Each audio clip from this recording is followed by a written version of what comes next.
السلام علیکم. تاسو خو په تاریخ کې ډېر د بادرانو کیسې اورېدلي، خو نن درته د فلسطین د یو داسې مجاهدې جینۍ کیسه کوم، تاریخ بیانوم چې هغې د اسرائیل بنیادونه هلاو کړي او هغې په یوازې کس د اسرائیل جازونه اغوا کړي او په ټوله دنیا کې ډېر لوی نوم کړی او د فلسطین قاز یې ټولې دنیا ته ښکاره کړی چې اسرائیل په فلسطینیانو څومره ظلم کوي. د دې جینۍ نوم و لیلا خالد او صرف د 15 کالو په عمر کې د اولنې جهاز هایجیک کړی. لیلا خالد څوک وه؟ لیلا خالد په 9 اپریل 1944 په 9 اپریل 1944 کې په فلسطین کې پیدا شوی وه او دې له عربي ورتله، انګلیش ورتلو او فرنچ وله ورتلو او دا د فلسطین پاپولر فرنٹ فار لیبریشن اف فلسطین چې د هغې ممبره وه. دوی دا سوچ وکړو چې څو پورې مونږ غټ کار نه کړی نو د فلسطین مسله ټولې دنیا ته نه ښکاره کیږي چې اسرائیل په مونږ باندې څومره ظلمونه کوي. دوی بیا په 19 اگست باندې 29 اگست 1969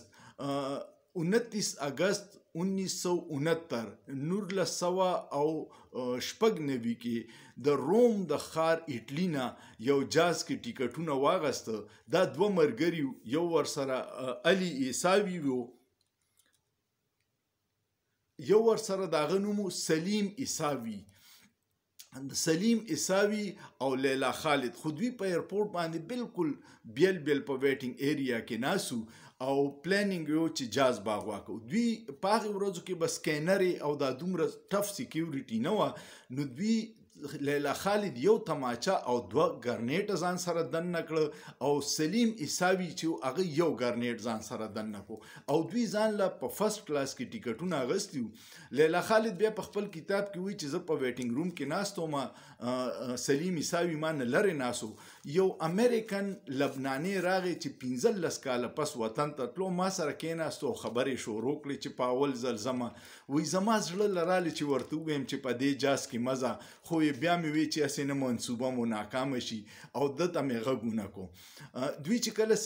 جاز کې کېناسته او فلایټ روان شو، لږ ساعت پس دی وی چې په ما داسې د ګبراهټ نه یخني راله نو ما د ایر هوسټس نه یو کمبل واغست او مې په غېږ کې ځان نه تاو کو او ګرنیټونه او تماچه مې نږدې کېښوده. په دې کې چې کله ایر هوسټس مسافرو ته کانه شروع کړه، دوی دواړه एकदम پاسېده او د جاز کاکپټ چې کوم ځای کې چې پایلټان ناسي په هغې ته ورله او په هغې قبضه وکړه. دې کې ټولو خلکو چغې کړې. لیلا خالد وایي چې هغه ایر هوسټس نه ټرې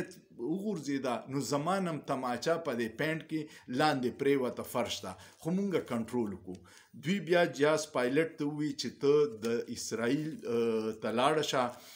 جاز چې هلته کې روان شو د هغوی ایرپورټ ته، نو چې څنګه د اسرائیل په حدود کې وردننه شو، 3 معراج طیارې د اسرائیل د ایرفورس پې رالې. مسافر ډېر ګبراو شو چې کیدای شي دا جاز هیټ کوي او تباه کوي، خو لیلا خالد دا هغوی کنفیوز کول. په دغې دوران کې لیلا خالد هغوی ته ووایي چې تاسو به طیارې نوم چې و هغه و TWA 840 چې دا بوینګ 707 جاز و او هغې بیا کاکپټ ته ووایي کنټرول یې دی واغستو چې د دې جاز اوس نوم دی فری عرب فلسطین. لاندې په ایرپورټ باندې ورته ټینکونه فوجیان د اسرائیل ولاړو چې مونږ به هایجیکران مړه کړو چې جاز کینی، خو دا د هغې ټریپ و. هغې هلته کې نه جاز ته ووایي چې د فلسطین ښار دی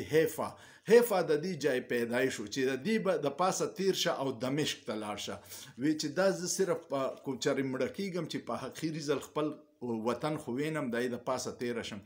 دمشق ته چې دوی ورسېده، جاز یې هلته کې په ایرپورټ کوز کو او بیا دا ډېره لوی چرچې شوې په دنیا کې چې یو جینۍ د 15 کالو لیلا خالد جهاز هایجیک کړی دی او هغه د ټولې مسلمانو دنیاو هیروین شوه. هغې په بدله کې بیا د دغه جاز د مسافرو په بدله کې د فلسطینیان چې کم د اسرائیل په جیل کې هغه ټول قیدیان یې پرې آزاد کړه او د هغې نه پس لیلا خالد چې په اخبارونو کې تصویرونه شو دا داسې قد نه وړه وه کټ ویښته به و او د دې ډېر تصویرونه بیا مشهور شوي وو دې به یو سکارف په غاړه کې او دې چې کومه ګوته اچوله نو د منګیتر یا د خاوند د لاس ګوته نه وه هغې ګوته بیا په ټوله دنیا کې په دې مشهوره شوه چې په هغې ګوتې باندې هم د ټوپک ګولۍ د تماچې ګولۍ پې لګېدلې وه څه غمې پې نه و لګېدلې دا ډېره لوی واقعه وه لیلا خالد بیا داسې چلوک و چې 6 پیرې خپل پلاستیک سرجري وکړه د پوزه کې چینجز راوسته زنه کې مختلف ځایونو کې چې د اسرائیل انټیلیجنس والا او پولیس ما ونه پیژني بیا دوی دویمه جاز اغوا کو په ارام خونه کې ناستل ډېر لوی نوم لیلا خالد کړی تاسو چې چېرته په نیټ وګورئ دا واقعیات به درته ښکاره شي دویم جاز بیا دی په ستمبر 1970 کې 1970 کې اغوا کو او دا د لبنان نه لاړه جرمني ته هلته کې ورسره دویم کس چې و هغه پیټریک آرګیلیو میلاو شو دا فلسطین جدوجهد چې و د یهودیانو خلاف نو فلسطینیانو کې مسلمانان او عیسایانو یو ځای دا جدوجهد د دوی په دواړو په وطن باندې قبضه کړې وه نو دا پیټریک آرګیلیو د دې سره میلاو شو او 2 نور کسانو مو خو عین په موقع باندې د اسرائیل جاز کې هغه 2 ته سیټونه کینسل شو میلاو نه شو او دوی دوانو خپل ګرنیټونه په څه طریقه جاز ته دننه کړه دا جاز د امسټرډم نه تلو د هالند د ښار امسټرډم نه نیویارک ته روانو او دا د اسرائیل جاز و د دې نمبر ILAI 210 دا جاز چې کله چوت شو او دوی چې د یورپ د حدود نه ووته روان شو نو دوی چې کله اپریشن شروع کو په دغه دوران کې په اسرائیل په دې جاز کې سکیورټي ګارډز وو چې دوی وسله راوویسته هغوی پې ډزې وکړې د دې دا پیټریک چې و دې پکې ولګېدو شدید زخمی شو او مړ شو او لیلا خالد پایلټ باندې کاکپټ باندې حمله کوله چې یا کولاو شي نو هغوی د دننه نه جاز کاکپټ بند کو چې دوی قبضه په جاز باندې ونه کړي بیا د لیلا خالد وی په خپل کتاب کې چې د شاته نه زما په سر باندې چا ګزار وکړو زه راپرېوتم او بېهوشه شوم چې بیا هوش کې لږ ساعت پس رالم نو د خلکو خپلې ټایانې کولاو کړی او زما لاس پې تړلي دغه جاز په ایمرجنسي کې په لندن کې کوز شو ځکه چې سکیورټي ګارډ هم د پیټریک د ډزو باندې لګېدلي او دا د لیلا خالد دا ملګری پکې مړ شوی نو چې کله مسافر کوز شو او د لندن پولیس راله او دای کوزوله نو دی ورته وی چې مال لږ لاس کولاو کې زه د خپل ملګري سره لږ د لاش ګورم اچ یو کته ټول د وینو ډکو دی ورلا داغه په شونډو باندې یو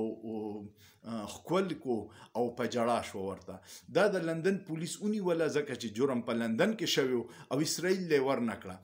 24 ورځې دا د لندن پولیس سره تفتیش کې وه او دا وایي چې هغوی زما سره ډېر ښه بیهیویر و ما سره یې څه تشدد یا هېڅ نه کوم ما چې به څه غوښتا به یې راکول په دې کې وي یو ورځ دا پولیس چیف راغی چې تاسو بل جاز هم چېرته پلانینګ جوړ کړی وی ما ورته وی چې نه ماته خو پته نشته وی چې یو بل جاز هایجیک شو او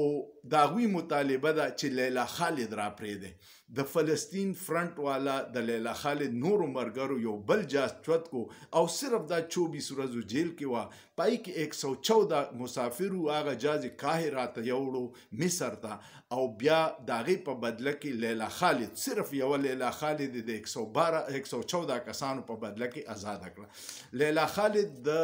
انګلند رایل ایر فورس په خصوصي جاز کې قاهرې ته بوتله او هغه مسافر یې را پرېښوده نو لیلا خالد د اسلامی دنیا د جینکو د یورپ د جینکو یو رول ماډل وا چې دومره په ینګ ایج کې دومره ښکلي جینې دومره مجاهده جینې جازونه اغوا کوي او هغې دپاره هغې خپل 6 سرجریانې د مخ وکړي چې پهچان یې نه کېږي په لیلا خالد باندې بیا ډیر کتابونه لیکلی شوي یو هغې خپل کتاب لیکلی دی مای پیپل شل لیو میرے لوگ زنده رہیں او دا په 1973 1983 کې لیکلی شوی بل په دې باندې په 2005 کې یو فلم جوړ شوی دی لیلا خالد هایجیکر یو کتاب په بلو شوټ د ومن فرست دا ایلن مکډونلډ لیکلی دی او یو کتاب بلو لیلا خالد آیکن اف د فلسطینین لیبریشن دا سارا ارمونګ لیکلی. لیلا خالد اوس په عمان کې ده او خاوند نوم یې دی فیاض راشد بلال او 2 بچی دي بدر او بشیر. نو لیلا خالد په جیاز غوا کولو په وجه باندې فلسطین د کاستا چې په دې باندې څومره په خلکو ظلمونه کیږي او د هغوی په ځمکه قبضه کړي دا ټولې دنیا ته پته ولګېده او بیا لیلا خالد ویلي نوم وکړو. د بېنظیر په 2م حکومت کې لیلا خالد پاکستان ته راغلی وه او د هغې پروګرامونه ما په ټي وي کتلي. تاسو چېرته په نیټ سرچ کې تاسو ته به میلاو شي. امید لرم ستاسو به ویډیو خوښه شوي. که ویډیو مو خوښه شوه کمنټ پې وکړئ، لایک وکړئ، شیر یې کړئ او سوچ پې وکړئ. په سوچ کې څه ګناه نشته.